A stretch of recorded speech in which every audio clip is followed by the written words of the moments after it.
എന്റെ പൊന്നേ, ഈ അസൈൻമെന്റ് തീർക്കാൻ പറ്റുന്നില്ലല്ലോ. ഓ, ഇന്നലെ രാത്രി ഉറക്കമൊഴിച്ചിരുന്നതാ, തലപെരുത്ത് മരവിച്ചിരിക്കുന്നു. ഇനിയിപ്പോ ടീച്ചറോട് എന്തു പറയും? വല്ല എക്സ്ട്രാ ടൈം കിട്ടിയാൽ മതിയായിരുന്നു. ഹോ, നിർത്ത് അസൈൻമെന്റിന്റെ കാര്യം പറഞ്ഞ് വെറുതെ ടെൻഷൻ അടിക്കണ്ട. അത് നമുക്ക് പിന്നെ നോക്കാം. ഞാൻ ഇന്നലെ കിടക്കാൻ നേരം ഒരു ടോക്ക് കേട്ടു, ടെഡെക്സ് ടോക്ക്. ആദി ഇറാനി എന്നൊരാള് സൈബർ സെക്യൂരിറ്റിയെയും ആർട്ടിഫിഷ്യൽ ഇന്റലിജൻസിനെയും, അതായത് AI പറ്റി സംസാരിക്കുന്നത് കേട്ട് കഴിഞ്ഞപ്പോ എന്തോ ഒരു ചെറിയ കിളിപോയ അവസ്ഥയിലാ ഞാന്. സംഭവം അല്പം സീരിയസ് ആണ് കേട്ടോ. ആയോ? നമ്മുടെ ഫോണിലുള്ള ഗൂഗിൾ അസിസ്റ്റന്റും സിരിയുമൊക്കെ പോലെയോ? അതോ വല്ല എന്തിരൻ പടത്തിലെ ചിറ്റിയെ പോലെ ലോകം പിടിച്ചടക്കാൻ വരുന്ന വല്ല ഐറ്റമാണോ? ഹേ, അതിലിപ്പോ എന്താ ഇത്ര പേടിക്കാനുള്ളത്? നമ്മൾ ദിവസവും ഉപയോഗിക്കുന്നതല്ലേ ഇതൊക്കെ. ചിറ്റിയോളം വരില്ലായിരിക്കും, പക്ഷേ സംഭവം അത്ര സിമ്പിളല്ല. നമ്മുടെ ഡേറ്റ, അതായത് നമ്മളെക്കുറിച്ചുള്ള ഓരോ ചെറിയ വിവരങ്ങളും, അതാണിപ്പോഴത്തെ പ്രധാന കളി. നമ്മൾ അറിയാതെ നടക്കുന്ന വലിയ കളികൾ. ഈ ടോക്കിൽ പറയുന്നത് കേട്ടാൽ നിങ്ങൾക്കും തോന്നും നമ്മൾ വിചാരിക്കുന്നതിലും അപ്പുറത്താണ് കാര്യങ്ങൾ എന്ന്. നമുക്കിതിന്റെ പ്രധാന കാര്യങ്ങളൊന്ന് നോക്കിയാലോ? നിങ്ങൾക്കും ഉപകാരപ്പെടും. ഡേറ്റ വച്ചുള്ള കളിയോ? കൊള്ളാലോ ടോപ്പിക്ക്. എന്നാ പറ. ഈ അസൈൻമെന്റിന്റെ തലവേദനയേക്കാൾ ഇൻട്രസ്റ്റിംഗ് ആണോന്ന് നോക്കാലോ. എന്തൊക്കെയാ ഇറാനി ചേട്ടൻ പറഞ്ഞത്? നമുക്കൊന്ന് പോസ്റ്റ്മോർട്ടം ചെയ്യാം. ഓക്കെ, അപ്പോ ആദി ഇറാനി പറയുന്ന ഏറ്റവും പ്രധാനപ്പെട്ട ആദ്യത്തെ കാര്യം ഇതാണ്: data is the new gold. അതായത് ഡേറ്റയാണ് ഇന്നത്തെ ലോകത്തിലെ പുതിയ സ്വർണം. സ്വർണമോ? സത്യം? നമ്മുടെ ഫോണിലെ ഡേറ്റയോ? ഏത് ഡേറ്റ? ഞാൻ ഇന്നലെ ഇൻസ്റ്റയിലിട്ട റീലാണോ ഈ പറയുന്ന സ്വർണം? അതോ ഗൂഗിളിൽ ചീപ്പ് ഗെയിമിംഗ് ലാപ്ടോപ്പ് അണ്ടർ 50,000 എന്ന് സെർച്ച് ചെയ്തതോ? ഇതിനൊക്കെ അത്രയ്ക്ക് വിലയുണ്ടോ? എനിക്ക് തോന്നില്ല, ചുമ്മാ പറയുന്നതാവും. ഹേയ്, വെറുതെ പറയുന്നതല്ല. ആ റീലും ആ സെർച്ചുമൊക്കെ അതിൽ വരും. പക്ഷെ സംഭവം അതിലും വലുതാണ്. നിങ്ങൾ ഓൺലൈനിൽ എന്തു വാങ്ങുന്നു, എവിടെ പോകുന്നു, ഏത് പാട്ട് കേൾക്കുന്നു, ഏത് സിനിമ കാണുന്നു, എന്തിന് ഒരു പോസ്റ്റിൽ എത്ര നേരം നോക്കിയിരിക്കുന്നു എന്നുവരെയുള്ള സകല വിവരങ്ങളും ഇന്ന് ഭയങ്കര വിലപ്പെട്ടതാണ്. ഓഹോ, അത്രയ്ക്ക് ഡീറ്റെയിൽഡ് ആയിട്ടാണോ? അതെ. ഇന്നത്തെ ഡിജിറ്റൽ ലോകത്ത് വലിയ കമ്പനികൾക്ക്, മാർക്കറ്റിംഗ് ചെയ്യുന്നവർക്ക്, പുതിയ ടെക്നോളജികൾ ഉണ്ടാക്കുന്നവർക്കൊക്കെ നിങ്ങളുടെ ഈ ഡാറ്റ കൂടിയേ തീരൂ. അതുവെച്ചാണ് അവർ പുതിയ പ്രോഡക്റ്റ് ഉണ്ടാക്കുന്നതും പരസ്യം ചെയ്യുന്നതുമൊക്കെ. അതുകൊണ്ടുതന്നെ യഥാർത്ഥ സ്വർണം കള്ളന്മാർ മോഷ്ടിക്കാൻ നടക്കുന്നത് പോലെ ഈ ഡിജിറ്റൽ സ്വർണം അടിച്ചുമാറ്റാനും ഒരുപാട് പേര് തക്കം പാർത്തിരിപ്പുണ്ട്, സൈബർ ക്രിമിനൽസ്. ശരിയാണ് കേട്ടോ. പറഞ്ഞപ്പോഴാ ഓർത്തത്. ഞാൻ ഇന്നലെ രാത്രി ഫ്ലിപ്കാർട്ടിൽ കുറച്ച് ഷൂസ് നോക്കിയിരുന്നു. ഇന്ന് രാവിലെ മുതൽ ഫേസ്ബുക്ക് തുറന്നാലും ഇൻസ്റ്റഗ്രാം നോക്കിയാലും യൂട്യൂബ് എടുത്താലും മുഴുവൻ ആ ഷൂസിന്റെ പരസ്യം. ഞാൻ നോക്കിയ അതേ മോഡല്. എങ്ങനെ ഇവർക്കിത് ഇത്ര കൃത്യമായിട്ട് മനസ്സിലാവുന്നത്? വൻ സീൻ തന്നെ.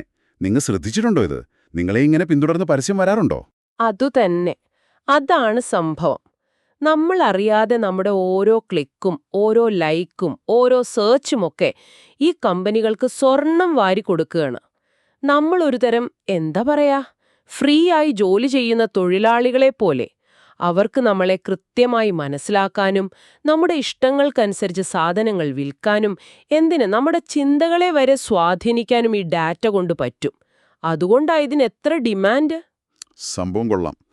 അപ്പോൾ ഈ AI, അതായത് ആർട്ടിഫിഷ്യൽ ഇന്റലിജൻസ്, എങ്ങനെയാണ് ഈ സ്വർണ്ണക്കടത്തിൽ അല്ലെങ്കിൽ സ്വർണ്ണ സംരക്ഷണത്തിൽ വരുന്നത്? ഇത് നല്ലതാണോ അതോ പണി തരുന്ന ഐറ്റമാണോ? അതാണ് ഈ ടോക്കിലെ ഏറ്റവും ഇൻട്രസ്റ്റിംഗ് ആയ ഭാഗം. AI ഒരു ഇരട്ട തലയുള്ള വാള് പോലെയാണ്, ഒരു ഡബിൾ എഡ്ജ്ഡ് സോഡ്. അതായത് ഒരേ സമയം നല്ലതിനും ചീത്തയ്ക്കും ഉപയോഗിക്കാൻ പറ്റുന്ന ഒരു ടൂൾ.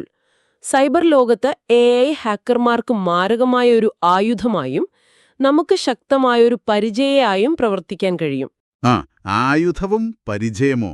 അടിപൊളി. സിനിമയിലൊക്കെ കാണുന്ന പോലെയാണോ?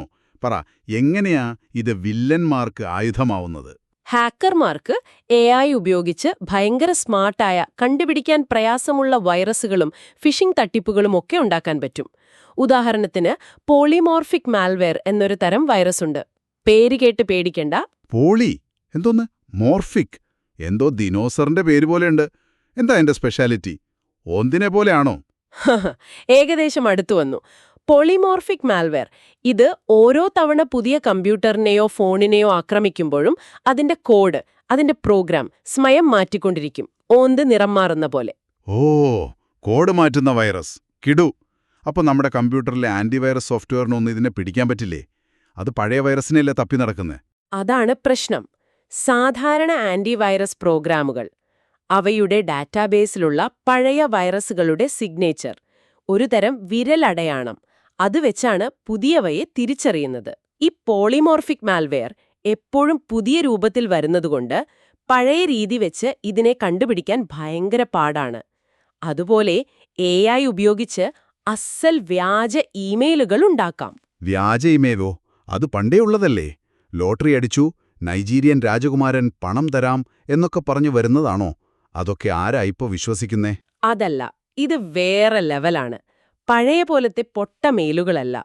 AI നിങ്ങളുടെ സോഷ്യൽ മീഡിയ പ്രൊഫൈലുകൾ, നിങ്ങൾ ഓൺലൈനിൽ പങ്കുവച്ച വിവരങ്ങൾ ഒക്കെ അനലൈസ് ചെയ്ത് വളരെ പേഴ്സണൽ ആയിട്ടുള്ള, വിശ്വസനീയമെന്ന് തോന്നുന്ന ഇമെയിലുകൾ ഉണ്ടാക്കും. ഉദാഹരണത്തിന്, നിങ്ങളുടെ കോളേജിലെ ഒരു പരിപാടിയെക്കുറിച്ച്, അല്ലെങ്കിൽ നിങ്ങളുടെ കൂട്ടുകാരന്റെ പേരിൽ, അതുമല്ലെങ്കിൽ നിങ്ങൾ സ്ഥിരമായി വാങ്ങുന്ന ഓൺലൈൻ സ്റ്റോറിൽ നിന്നുള്ള ഓഫർ എന്ന രൂപത്തിലൊക്കെ വരാം. ഓഹോ, സംഗതി സീരിയസ് ആണല്ലോ. ആദി ഇറാനി പറയുന്നത്, സാധാരണ ഫിഷിംഗ് മെയിലില് ഏകദേശം 18% ആളുകൾ ക്ലിക്ക് ചെയ്യുമെങ്കിൽ AI ഉണ്ടാക്കുന്ന ഇതുപോലത്തെ പേഴ്സണലൈസ്ഡ് മെയിലുകളിൽ 50%-ത്തിലധികം പേർ ക്ലിക്ക് ചെയ്യുമെന്നാണ്. എന്റെ ദൈവമേ, 50%? പകുതി പേരും വീഴുമെന്നോ? എനിക്കും വന്നിട്ടുണ്ട് ഇതുപോലത്തെ ഉടായ്പ മെസ്സേജുകൾ. ബാങ്കിൽ നിന്നാണെന്നും പറഞ്ഞ് OTP ചോദിച്ചും നിങ്ങളുടെ അക്കൗണ്ട് ബ്ലോക്കായി, ഉടൻ ഈ ലിങ്കിൽ ക്ലിക്ക് ചെയ്യൂ എന്നൊക്കെ പറഞ്ഞു. ഭാഗ്യത്തിന് ഞാൻ ഒന്നിലും തൊട്ടില്ല, അല്ലെങ്കിൽ ചിലപ്പോൾ പണിപാളിയനെ. നിങ്ങൾക്കും വന്നിട്ടുണ്ടാവില്ലേ ഇതുപോലത്തെ മെസ്സേജുകൾ? ഉറപ്പായും വന്നിട്ടുണ്ടാവും. അതാണ് പറഞ്ഞത്. പക്ഷേ പേടിച്ച് വീട്ടിലിരിക്കുകയല്ല വേണ്ടത്. ഈ വോളിന് ഞാൻ പറഞ്ഞല്ലോ, ഒരു മറുവശം കൂടിയുണ്ട്. AI നമുക്കൊരു പരിചയായും പ്രവർത്തിക്കും. ആഹാ, രക്ഷകൻ. അതെങ്ങനെ? സൈബർ ആക്രമണങ്ങൾ ഉണ്ടാകാൻ സാധ്യതയുണ്ടോ എന്ന് മുൻകൂട്ടി കണ്ടെത്താനും വളരെ വേഗത്തിൽ സിസ്റ്റം സ്കാൻ ചെയ്ത് അപകടകാരികളായ സോഫ്റ്റ്വെയറുകളെ തിരിച്ചറിയാനും, ഈ പറഞ്ഞ പോലത്തെ വ്യാജ ഇമെയിലുകൾ ഫിൽട്ടർ ചെയ്യാനും, സോഫ്റ്റ്വെയറുകളിലെ സുരക്ഷാ വീഴ്ചകൾ, അതായത് വൾണറബിലിറ്റീസ്, ഹാക്കർമാർ കണ്ടെത്തുന്നതിന് മുൻപ് തന്നെ കണ്ടുപിടിച്ചു പരിഹരിക്കാനും AI ഉപയോഗിക്കുന്ന സൈബർ സെക്യൂരിറ്റി സിസ്റ്റങ്ങൾക്ക് സാധിക്കും. അതായത് ഹാക്കർമാർ ആക്രമിക്കാൻ AI ഉപയോഗിക്കുമ്പോൾ അവരെ പ്രതിരോധിക്കാനും സൈബർ സെക്യൂരിറ്റി വിദഗ്ധർ AI തന്നെ ഉപയോഗിക്കും. കൊള്ളാം. അപ്പോൾ ഫൈറ്റ് നടക്കുന്നത് AI വേഴ്സസ് AI ആണ്. ഒരു AI ഉണ്ടാക്കുന്ന വൈറസിനെ വേറൊരു AI പിടിക്കുന്നു. സിനിമയൊക്കെ തോറ്റുപോവല്ലോ.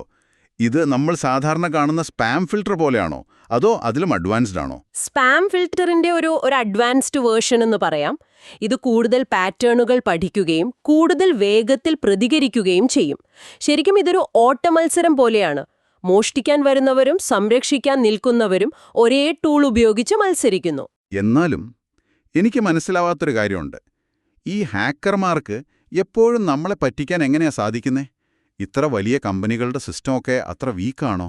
പലപ്പോഴും ഹാക്കർമാർ ലക്ഷ്യം വെക്കുന്നത് കമ്പ്യൂട്ടർ സിസ്റ്റത്തിന്റെയോ നെറ്റ്വർക്കിന്റെയോ സാങ്കേതികമായ ബലഹീനതയല്ല, മറിച്ച് നമ്മൾ മനുഷ്യരുടെ ബലഹീനതയാണ്. നമ്മുടെ അശ്രദ്ധ, വിശ്വാസം, പേടി, അത്യാഗ്രഹം, ഇതിനെയൊക്കെയാണ് അവർ ചൂഷണം ചെയ്യുന്നത്.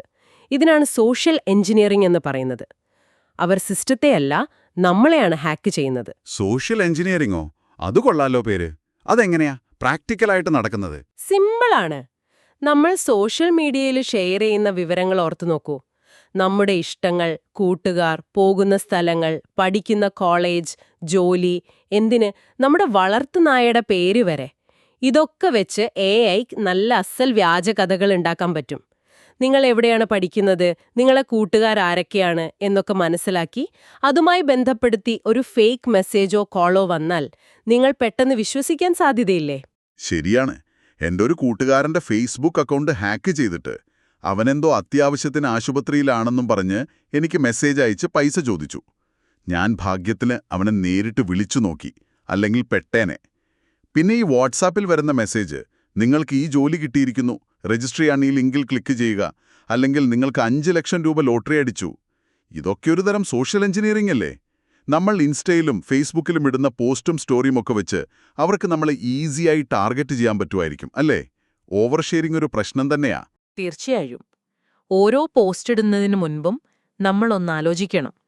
ഇതിലെ വിവരങ്ങൾ ആരെങ്കിലും ദുരുപയോഗം ചെയ്യുമോ എന്ന്. നമ്മൾ നിസ്സാരമെന്ന് കരുതുന്ന ഒരു ലൊക്കേഷൻ ടാഗ്, ഒരു ഫോട്ടോ, ഒരു സ്റ്റാറ്റസ് അപ്ഡേറ്റ്, ഇതൊക്കെ മതി ഹാക്കർമാർക്ക് നിങ്ങളെക്കുറിച്ച് പഠിക്കാൻ. നിങ്ങൾ ഓർത്തിട്ടുണ്ടോ, നിങ്ങൾ ഷെയർ ചെയ്യണ കാര്യങ്ങൾ വെച്ച് ആർക്കൊക്കെ എന്തൊക്കെ മനസ്സിലാക്കാൻ പറ്റുമെന്ന്? സത്യം. ഇനി ശ്രദ്ധിക്കണം. പക്ഷേ ഈ പ്രശ്നമൊക്കെ ഈ ഗൂഗിൾ, ഫേസ്ബുക്ക്, ആമസോൺ പോലുള്ള വലിയ ടെക് ഭീമന്മാർക്കല്ലേ കാര്യമായിട്ടുണ്ടാവൂ? അവരുടെ കയ്യിലല്ലേ കോടിക്കണക്കിന് ആളുകളുടെ ഡാറ്റയുള്ളത്. നമ്മളെപ്പോലുള്ള സാധാരണ കോളേജ് സ്റ്റുഡൻസിനെയൊക്കെ ആര് ടാർഗറ്റ് ചെയ്യാൻ? നമ്മുടെ കയ്യിൽ എന്ത് സ്വർണമാണുള്ളത്? ഈ തെറ്റിദ്ധാരണയാണ്. അപ്പോ നിങ്ങൾ വിചാരിക്കരുത് നിങ്ങൾ സുരക്ഷിതരാണെന്ന്. ഇന്റർനെറ്റ് ഉപയോഗിക്കുന്ന ആർക്കും ഈ ഭീഷണി വരാം. നിങ്ങൾ ഓൺലൈനിൽ സാധനം വാങ്ങുന്നില്ലേ? നെറ്റ് ബാങ്കിംഗ് ഉപയോഗിക്കുന്നില്ലേ? സോഷ്യൽ മീഡിയ അക്കൗണ്ടുകളില്ലേ? സ്മാർട്ട് ഫോൺ ഉപയോഗിക്കുന്നില്ലേ? ഇതിലെല്ലാം നിങ്ങളുടെ വ്യക്തിപരമായ ഡേറ്റയുണ്ട്. ഒരു വ്യക്തിയുടെ ഡേറ്റ മാത്രമായി നോക്കുമ്പോൾ ചിലപ്പോൾ വലിയ വില കാണില്ല. പക്ഷേ നിങ്ങളെപ്പോലെ ലക്ഷക്കണക്കിന് വിദ്യാർത്ഥികളുടെ ഡേറ്റ ഒരുമിച്ച് കിട്ടിയാനോ? അത് ഹാക്കർമാർക്ക് വലിയൊരു നിധിയാണ്. നിങ്ങളുടെ യൂസർ നെയിം, പാസ്വേഡ്, ബാങ്ക് വിവരങ്ങൾ ഒക്കെ അവർക്ക് വിൽക്കാൻ പറ്റും. ശരിയാണ്. എന്നാലും ഈ വലിയ കമ്പനികൾക്കൊക്കെ ഭയങ്കര സെക്യൂരിറ്റി സിസ്റ്റംസ് ഉണ്ടാവില്ലേ? മിലിറ്ററി ഗ്രീഡ് എന്നൊക്കെ പറയുന്ന പോലെ. ഉണ്ടാവും. പക്ഷേ എത്ര വലിയ സുരക്ഷാ സംവിധാനങ്ങൾ ഉണ്ടായാലും 100% സുരക്ഷ ഉറപ്പ് പറയാൻ പറ്റില്ല. ആദി ഇറാനി ആ ടോക്കില് ടൊയോട്ടയുടെ ഒരു ഉദാഹരണം പറയുന്നുണ്ട്. ലോകത്തിലെ ഏറ്റവും വലിയ കാർ കമ്പനികളിൽ ഒന്നാണ് ടൊയോട്ട. അവർക്കെന്തു പറ്റിയെന്നറിയോ? 2023 അവർക്ക് സമ്മതിക്കേണ്ടി വന്നു, കഴിഞ്ഞ 10 വർഷമായി അവരുടെ ഒരു സിസ്റ്റത്തിൽ നിന്ന് ഡാറ്റ ചോർന്നുകൊണ്ടിരിക്കുകയായിരുന്നു എന്ന്. എന്തോന്ന്? ടൊയോട്ടയോ? 10 വർഷമോ? അവിശ്വസനീയം. ലക്ഷക്കണക്കിന് കസ്റ്റമേഴ്സിന്റെ പേര്, അഡ്രസ്സ്, ലൊക്കേഷൻ ഡേറ്റയൊക്കെയാണ് ചോർന്നത്. ഇത്രയും വലിയൊരു കമ്പനിക്ക്, ഇത്രയും ടെക്നോളജി ഉള്ളവർക്ക് പോലും ഇത് തടയാൻ പറ്റിയില്ലെങ്കിൽ പിന്നെ നമ്മുടെയൊക്കെ കാര്യം എന്താവും? നമ്മുടെ കോളേജിന്റെ വെബ്സൈറ്റൊക്കെ എത്രത്തോളം സുരക്ഷിതമായിരിക്കുമാവും? അതാണ് ഞാനും പറഞ്ഞത്. ആരും പൂർണ്ണമായി സുരക്ഷിതരല്ല. അതുകൊണ്ട് സൈബർ സുരക്ഷയെന്നത് ഏതെങ്കിലും ഒരു കമ്പനിയുടെയോ ഗവൺമെന്റിന്റെയോ മാത്രം ഉത്തരവാദിത്തമല്ല. ഇത് നമ്മുടെയെല്ലാം പങ്കിട്ട ഉത്തരവാദിത്തമാണ്. ഒരു ഷെയർഡ് റെസ്പോൺസിബിലിറ്റി. ഓക്കെ. അപ്പോൾ നമ്മൾ സാധാരണക്കാരെന്ത് ചെയ്യണം? കമ്പ്യൂട്ടർ ഓഫ് ചെയ്ത് പുസ്തകം വായിച്ചിരിക്കണോ? അങ്ങനെയല്ല, നമ്മൾ കുറച്ചുകൂടെ ബോധവാന്മാരായിരിക്കണം. ഓൺലൈനിൽ എന്ത് ചെയ്യുന്നു, എവിടെ ക്ലിക്ക് ചെയ്യുന്നു, എന്ത് ഷെയർ ചെയ്യുന്നു എന്നതിലൊക്കെ ഒരു ശ്രദ്ധ വേണം.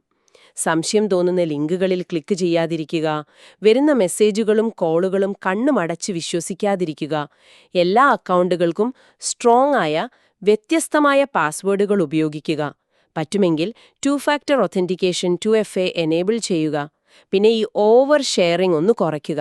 ഇതൊക്കെ നമുക്ക് ചെയ്യാൻ പറ്റുന്ന സിമ്പിൾ കാര്യങ്ങളാണ്. ശരി. പാസ്വേഡൊക്കെ ഒന്നുകൂടി സ്ട്രോങ് ആകണം. 2FA പലതിലും ഞാൻ ഓണാക്കിയിട്ടില്ല. അതും ചെയ്യണം. അതുപോലെ നമ്മൾ ഉപയോഗിക്കുന്ന സേവനങ്ങൾ നൽകുന്ന കമ്പനികൾ, അവർ അവരുടെ ഉപയോക്താക്കളുടെ ഡാറ്റ സുരക്ഷിതമായി സൂക്ഷിക്കാൻ കൂടുതൽ ഉത്തരവാദിത്തം കാണിക്കണം. ശക്തമായ സുരക്ഷാ നടപടികൾ എടുക്കണം. ഗവൺമെന്റുകൾക്ക് കൃത്യമായ നിയമങ്ങളും നിയന്ത്രണങ്ങളും കൊണ്ടുവരാൻ സാധിക്കും. ഡാറ്റ സുരക്ഷ ഉറപ്പാക്കാനും നിയമം ലംഘിക്കുന്നവർക്ക് ശിക്ഷ നൽകാനും വ്യവസ്ഥകളുണ്ടാവണം. പിന്നെ AI-ക്ക് നമ്മളെ സഹായിക്കാൻ പറ്റുന്ന രസകരമായ ഒരു കാര്യം കൂടിയുണ്ട് കേട്ടോ. ആണോ? അതെന്താ? AI വച്ച് പാസ്വേഡ് ഉണ്ടാക്കി തരുമോ? പാസ്വേഡ് ഉണ്ടാക്കുന്നതിനേക്കാൾ ഉപകാരമുള്ള ഒരു കാര്യം. നമ്മൾ ഏതെങ്കിലും പുതിയ ആപ്പ് ഇൻസ്റ്റാൾ ചെയ്യുമ്പോഴോ വെബ്സൈറ്റിൽ സൈനപ്പ് ചെയ്യുമ്പോഴോ ഒക്കെ terms and conditions, privacy policy എന്നൊക്കെ പറഞ്ഞ് ഒരു നീണ്ട കഥ വരുമല്ലോ, വായിക്കാൻ പറ്റാത്തത്രയും നീളത്തിൽ. ഓ, അതാണോ? ആരാണ് സാറേ അതൊക്കെ വായിക്കാൻ മെനക്കെടുന്നത്? അടിയിലേക്ക് സ്ക്രോൾ ചെയ്ത് ഐ അഗ്രി അല്ലെങ്കിൽ ആ ടിക്ക് ബോക്സിൽ ഒരു ക്ലിക്ക്. കഴിഞ്ഞോ? നിങ്ങൾ വായിക്കാറുണ്ടോ അത് മുഴുവൻ? ഇല്ല, സത്യം പറഞ്ഞാൽ ഭൂരിഭാഗം പേരും വായിക്കാറില്ല. പക്ഷേ നമ്മുടെ ഡാറ്റ അവരെങ്ങനെയൊക്കെ ഉപയോഗിക്കും, ആർക്കൊക്കെ കൈമാറും എന്നൊക്കെയുള്ള നിർണായക വിവരങ്ങൾ അതിലുണ്ടാവും. ഇവിടെയാണ് AI-യുടെ സഹായം വരുന്നത്. AI പവേർഡ് ടൂളുകൾക്ക് ഈ നീണ്ട നിയമഭാഷയിലുള്ള ഡോക്യുമെന്റുകൾ നിമിഷങ്ങൾക്കുള്ളിൽ അനലൈസ് ചെയ്ത് അതിലെ പ്രധാനപ്പെട്ട കാര്യങ്ങൾ എന്തൊക്കെയാണെന്ന് വളരെ ലളിതമായ ഭാഷയിൽ നമുക്ക് സംഗ്രഹിച്ച് തരാൻ പറ്റും. ആണോ? അത് കൊള്ളാലോ. കിടു ഐഡിയ. അപ്പോൾ നമ്മുടെ ഡേറ്റ വെച്ച് അവർ ശരിക്കും എന്തൊക്കെയാണ് ചെയ്യാൻ പോകുന്നതെന്ന് ഒരു ഏകദേശ ധാരണയെങ്കിലും കിട്ടുമല്ലോ. അല്ലെങ്കിൽ ഒന്നും അറിയാതെയാണ് നമ്മൾ നമ്മുടെ സമ്മതം കൊടുക്കുന്നത്. ഞാൻ വായിച്ചു സമ്മതിച്ചു എന്ന് കള്ളം പറയുന്ന പോലെ. കൃത്യമായി. ഇത് നമ്മളെ കൂടുതൽ അറിവുള്ള, ശക്തിയുള്ള ഉപയോക്താക്കളാക്കാൻ, എംപവേർഡ് യൂസേഴ്സ് ആക്കാൻ സഹായിക്കും. അപ്പോൾ നമുക്ക് തീരുമാനിക്കാം ആ ആപ്പ് ഉപയോഗിക്കണോ വേണ്ടയോ എന്ന്.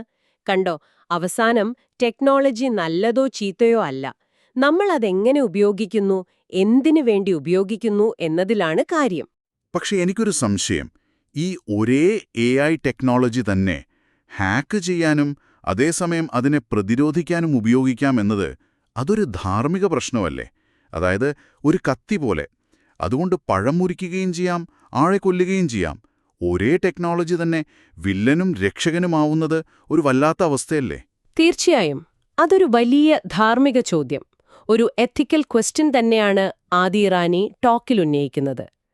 ആർക്കും വലിയ സാങ്കേതിക പരിജ്ഞാനമൊന്നുമില്ലാത്ത ഒരാൾക്ക് പോലും, ചിലപ്പോൾ ഒരു കോളേജ് സ്റ്റുഡന്റിന് പോലും, ഇപ്പോൾ ലഭ്യമായ AI ടൂളുകൾ ഉപയോഗിച്ച് അപകടകരമായ മാൽവെയറുകളോ ഫിഷിംഗ് ക്യാമ്പയിനുകളോ ഒക്കെ എളുപ്പത്തിലുണ്ടാക്കാൻ പറ്റുമെന്നത് അത് പേടിപ്പിക്കുന്നൊരു യാഥാർത്ഥ്യമാണ്. ഇത് സൈബർ കുറ്റകൃത്യങ്ങൾ വളരെ എളുപ്പമാക്കാനും അതിന്റെ വ്യാപ്തി കൂട്ടാനും സാധ്യതയുണ്ട്. ശരിയാണ്. പണ്ടൊക്കെ വലിയ പ്രോഗ്രാമിംഗ് സ്കില്ലും നെറ്റ്വർക്കിംഗ് അറിവുമൊക്കെ ഉള്ളവർക്ക് മാത്രം പറ്റിയിരുന്ന കാര്യങ്ങൾ ഇപ്പോൾ ചിലപ്പോൾ ഒരു വെബ്സൈറ്റിൽ കയറി കുറച്ച് കമാൻഡ് കൊടുത്താൽ ആർക്കും ചെയ്യാൻ പറ്റുന്ന അവസ്ഥ വരുമല്ലോ AI കാരണം. അതെ, അതുകൊണ്ട് തന്നെ ഈ AI ടൂളുകൾ ദുരുപയോഗം ചെയ്യുന്നത് തടയാൻ ശക്തമായ നിയന്ത്രണങ്ങളും നിയമങ്ങളും, റെഗുലേഷൻസ് ആവശ്യമായി വരും. AI ഡെവലപ്പ് ചെയ്യുന്ന കമ്പനികൾക്ക് കൂടുതൽ ഉത്തരവാദിത്തമുണ്ടാകണം. പക്ഷേ അവിടെയും ഒരു പ്രശ്നമുണ്ട്. അമിതമായ നിയന്ത്രണങ്ങൾ വന്നാൽ അത് സൈബർ സുരക്ഷ പോലുള്ള നല്ല കാര്യങ്ങൾക്കോ മറ്റ് ഗവേഷണങ്ങൾക്കോ AI ഉപയോഗിക്കുന്നതിന് പ്രതികൂലമായി ബാധിക്കാനും പാടില്ല. അതൊരു ബാലൻസിംഗ് ആക്ടാണ്. ഓഹോ, അപ്പോൾ ഒരു ലൈൻ വരയ്ക്കണം. ഹാക്ക് ചെയ്യാൻ AI ഉപയോഗിക്കുന്നവർക്ക് നിയന്ത്രണം, രക്ഷിക്കാൻ AI ഉപയോഗിക്കുന്നവർക്ക് പ്രോത്സാഹനം. അങ്ങനെ ഒരു നയമാണോ വേണ്ടത്? ഇത് പ്രായോഗികമാണോ? അതൊരു സങ്കീർണമായ കാര്യമാണ്. പക്ഷേ അങ്ങനെ ഒരു ബാലൻസ് കണ്ടെത്തേണ്ടത് അത്യാവശ്യമാണ്. ദുരുപയോഗം തടയണം, എന്നാൽ ഇന്നൊവേഷനെ തളർത്താനും പാടില്ല. അവസാനം AI എന്നത് ഒരു വോളായി ഉപയോഗിക്കാതെ ഒരു പരിചയായി ഉപയോഗിക്കുന്നു എന്ന് ഉറപ്പാക്കേണ്ടത് നമ്മളെല്ലാവരും ചേർന്നാണ്. അതുണ്ടാക്കുന്ന ഡെവലപ്പർമാർ, അതുപയോഗിക്കുന്ന കമ്പനികൾ, നിയമങ്ങൾ ഉണ്ടാക്കുന്ന ഗവൺമെന്റുകൾ, പിന്നെ നമ്മളെപ്പോലുള്ള സാധാരണ ഉപയോക്താക്കളും. നമ്മുടെ തിരഞ്ഞെടുപ്പുകൾക്കും ഇതിൽ പങ്കുണ്ട്. കൊള്ളാം. കേട്ടിട്ട് തലകറങ്ങുന്നുണ്ടെങ്കിലും കാര്യങ്ങളൊക്കെ ഏകദേശം പിടികിട്ടി. അപ്പോൾ നമുക്ക് ഇതുവരെ സംസാരിച്ച കാര്യങ്ങളൊന്ന് ചുരുക്കി പറഞ്ഞാലോ? നിങ്ങൾക്കും ഇതൊന്ന് ഓർത്തെടുക്കാലോ. ഒന്ന്, നമ്മുടെയൊക്കെ ഓൺലൈൻ ഡാറ്റ എന്ന് പറയുന്നത് പുതിയ സ്വർണമാണ്. നമ്മളറിയാതെ നമ്മൾ തന്നെ അത് ഖനനം ചെയ്തു കൊടുക്കുന്നു. 2. ആർട്ടിഫിഷ്യൽ ഇന്റലിജൻസ് അഥവാ AI ഒരു ഇരട്ടത്തലയുള്ള വാളാണ്. സൈബർ കുറ്റവാളികൾക്ക് അതൊരു ആയുധമാകുമ്പോൾ നമ്മളെ സംരക്ഷിക്കാനുള്ള ഒരു പരിചയായും അതിനെ ഉപയോഗിക്കാം. AI വേഴ്സസ് AI ആണ് കളി. 3. പലപ്പോഴും സൈബർ ആക്രമണങ്ങളിൽ വീക്കാകുന്നത് ടെക്നോളജിയല്ല, മനുഷ്യരാണ്. സോഷ്യൽ എഞ്ചിനീയറിംഗ് വഴി നമ്മളെയാണ് അവർ പറ്റിക്കുന്നത്. So over sharing is dangerous. 4. ഈ സൈബർ ഭീഷണി ഏതെങ്കിലും വലിയ കമ്പനികൾക്ക് മാത്രമുള്ളതല്ല. ഇന്റർനെറ്റ് ഉപയോഗിക്കുന്ന നിങ്ങൾക്കും എനിക്കും ആർക്കും ഇത് വരാം. ടൊയോട്ടയുടെ 10 വർഷത്തെ കഥ നമ്മൾ കേട്ടതാണല്ലോ. ആരും 100% സുരക്ഷിതരല്ല. 5. അതുകൊണ്ട് തന്നെ സൈബർ സുരക്ഷയെന്നത് നമ്മുടെയെല്ലാം കൂട്ടായ ഉത്തരവാദിത്തമാണ്. നമ്മളും ശ്രദ്ധിക്കണം, കമ്പനികളും ശ്രദ്ധിക്കണം, ഗവൺമെന്റും ശ്രദ്ധിക്കണം. AI നമുക്ക് ടേംസ് ആൻഡ് കണ്ടീഷൻസ് വായിക്കാൻ വിടാം. അതെ, ഇപ്പോൾ ഈ സംഭാഷണം കേട്ടുകഴിഞ്ഞപ്പോൾ നിങ്ങളൊന്ന് ആലോചിച്ചു നോക്കൂ.